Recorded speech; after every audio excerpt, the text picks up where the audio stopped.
የነጽ ቤተሰቦች በመካከላችን ይገኛሉ። ከሀገር አሜሪካን የመጡት ዛሬ በሌሊት ቅበላ ተደርጎላቸዋል። ሰው ውልደቱ ኑሮ ህይወቱ ብቻ ሳይሆን ደግሞ አሟሟቴን የሚያሳምርልኝ የሚለው የአበው የእማው አባባል በጣም ትልቅ ቁም ነገር ያለው ነው። ስለዚህ ነጽን ስንሸኝ አለን ከጎንነን ብለን በክብር ተቀበለናቸዋል። እጅግ በጣም ደስ የሚያሰኝ ነበር። ከቤተሰቡ መካከል የበኩር ልጁ የሆነው መሐሎን ነጻነት ወርቅነህ አጭር ንግግር ያደርግልናል። መሐሎን በእንግሊዝኛ ቋንቋ ነው ጽሁፉን ያዘጋጀው። እንቀበለዋለን። መሐሎን ነጻነት ወርቅነህ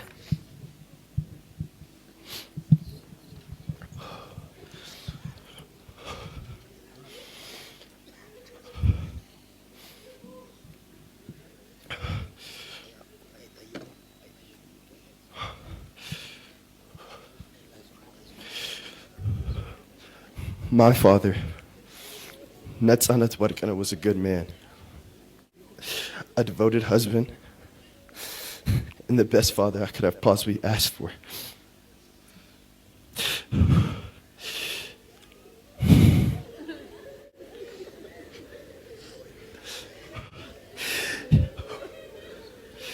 He always showed care for the ones he loved and made everyone around him smile.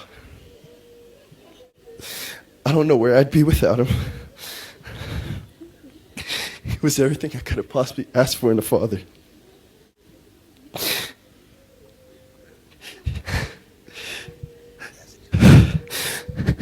He gave me the lessons I needed to learn and the love I needed from a father.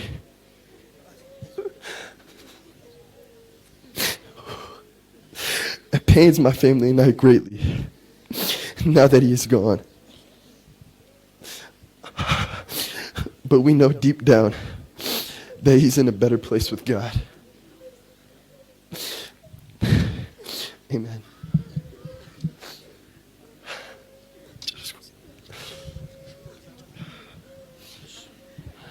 እግዚአብሔር ያጽናችሁ። እናመሰግናለን።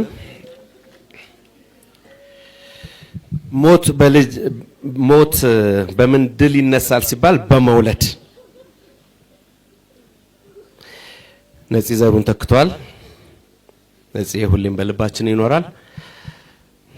እንቀጥላለን።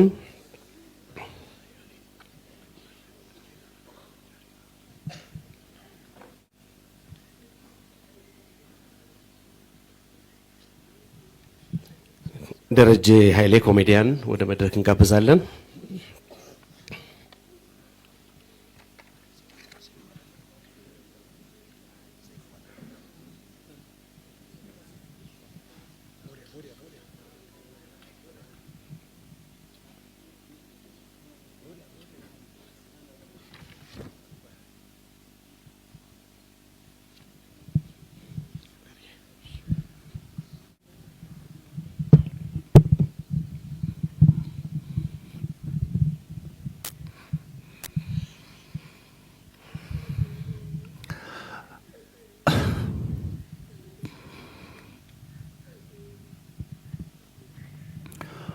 ዓለም በሚገልጸው ቋንቋ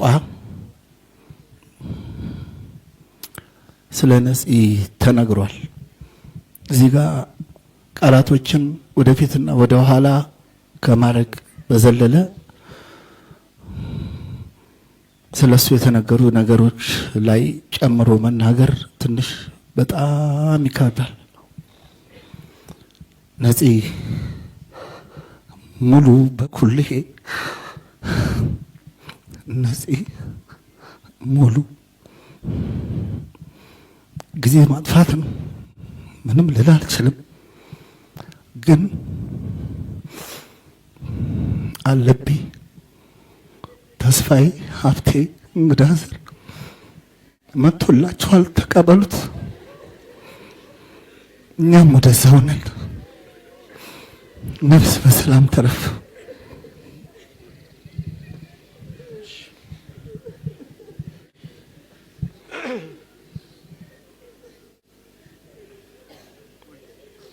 እሺ እንቀጥላለን። አቶ ነብዩ ጡ መልሳን የኢቢኤስ ቴሌቪዥን ኢትዮጵያ ዋና ስራ አስኪያጅ።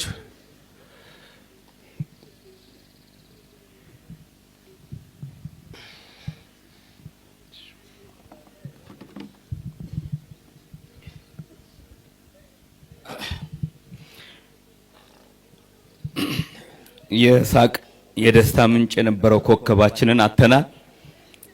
የኢቢኤስ ቴሌቪዥን ብቻ ሳይሆን ለመላው ህዝባችን ይህ ባለብዙ ተሰጥኦ የሆነው ውድ የኢትዮጵያ ልጅን ዛሬ አተናል። እንግዶች እዚህ የተገኛችሁ በተለይም ቤተሰቦቹ ይህንን ድንገተኛ መርዶ በሐዘን ልብ የተቀበላችሁ የነጻነት ወርቅነህ ውድ ቤተሰቦች፣ ነጻነት ወርቅነህ በኪነ ጥበብ ስራዎቹ ኢትዮጵያንን ሲያዝናና በቤተሰብ ጨዋታ ፕሮግራሙ ደግሞ በቤታችን ገብቶ ደስታን ሲያካፍለን የቆየ የጥበብ ሰው ነበር።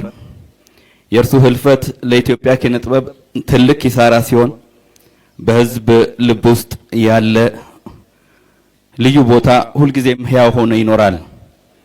ላለፉት 9 ዓመታት በኢቢኤስ ቴሌቪዥን ስቱዲዮዎች ውስጥ ሳቁና ፈገግታ የማይለየውን የጣቢያችንን የአምድ ስራ የቤተሰብ ጨዋታን በራሱ የፈጠራ ጥበብ አቀራረብ አሳምሮ የከወነ ይህ ፕሮግራም በተወዳጅነት እንዲዘልቅ ትልቁን ድርሻ የተወጣ ወንድማችን ነጻነት ወርቅነህን ዛሬ እንሰናበተዋለን። ነጻነት ለኢቢኤስ አንድ ባለሙያ ብቻ ወይም ሰራተኛ ብቻ አልነበረም። እኛ የጣቢያችን መለያ፣ የፈጠራ ማማ፣ የብዙዎቻችንም ወንድም ነበር። ላለፉት 9 ዓመታት ከኛ ጋር የሰራ ሙያውን በታማኝነት በከፍተኛ ፍቅርና ዲሲፕሊን ያገለገለ ሰው ነበር። ዛሬ ኢቢኤስ አንድ ብቁ ባለሙያ ብቻ ሳይሆን ያጣው አንድ ትልቅ የቤተሰብ አባል አጥቷል።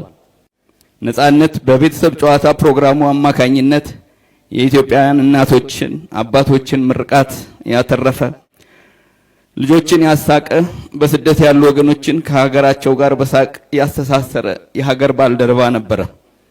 የእርሱ ድንገተኛ ስንብት በጣቢያችንም ሆነ በሀገራችን የጥበብ አድማስ ላይ የማይሞላ ትልቅ ክፍተት ፈጥሯል።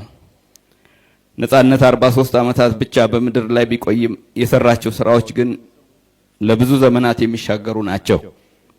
ዛሬ በመላው የኢትዮጵያ ሕዝብ ከፍተኛ የመንግስት ባለስልጣናት እንዲሁም ቤተሰቦች፣ አባቶች ሁላችሁም በተገኛችሁበት እዚህ የነጻነት ደግነትና ጥበብ ከቤታችሁ አልፎ ሀገርን የነካ ስለነበረ ነው እዚህ የተገኛችሁት። እኛ እንደ ኢቢኤስ ማኔጅመንት እና ሰራተኞች ነጻነት በጣቢያችን የጀመራቸው ስራዎች እና ስሙን ሁልጊዜ በክብር እንዲታወሱ ለማድረግ አደራችንን ተቀብለናል። ለውድ ባለቤቱ ለልጆቹ ፈጣሪ መጽናናት እንዲሰጥልን እየለመንኩ ኢቢኤስ በነጻነት ህልፈት የተሰማንን መሪር ሐዘን በድጋሚ እንገልጻለን። ነጻነት አንተ በፈገግታ ያሳከህን ያህል ፈጣሪ በመንግስተ ሰማያት በፈገግታ ይቀበልህ። ነፍስህን በሰላም ትረፍ።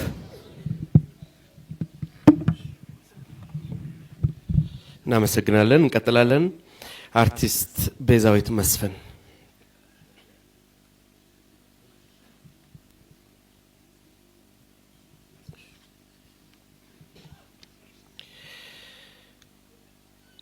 ከነጻነት ቁም ነገሮች ትልቁ የጓደኛ መውደዱ ነው። ፍቅር ማጋባቱ ነው። ሳቅም ብቻ አይደለም ወይም የኮሜዲ ስራም ብቻ ሳይሆን ጓደኝነትን፣ የጸና ጓደኝነትን ማጋባቱ ነው። ነጻነትን ስናስብ ብዙዎቻችን እኔን ጨምሮ እጅግ ወዳጁን ካፉ የማይለየውን አስናቀ ንጉሴን ሁሌም እናስታውሳለን። አስናቀ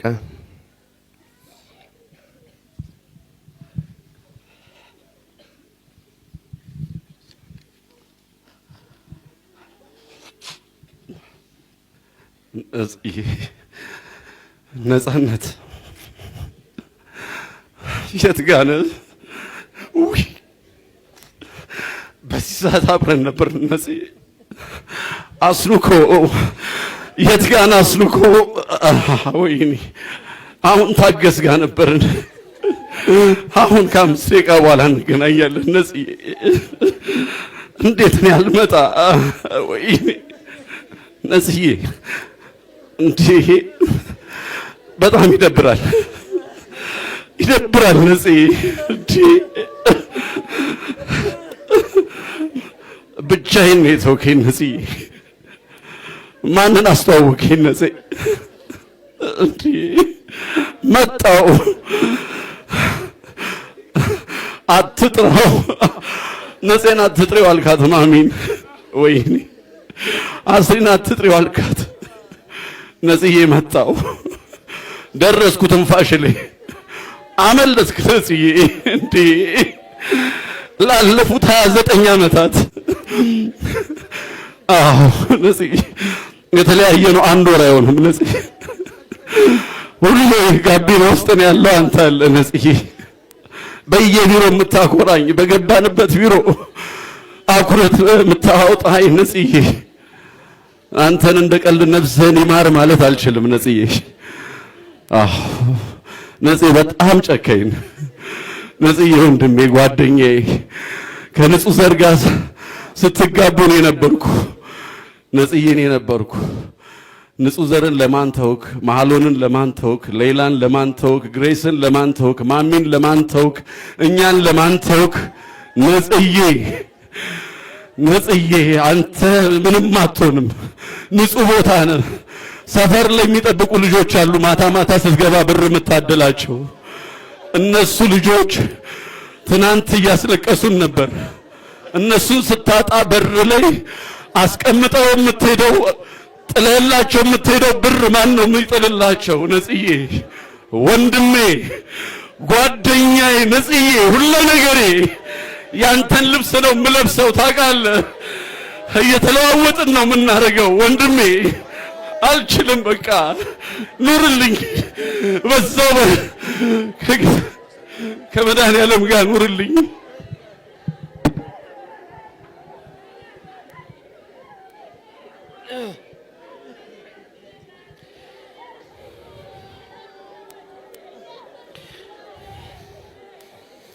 ወንድማችን አስናቀ እግዚአብሔር ያጽናህ። ወንድማችን እግዚአብሔር ያጽናን።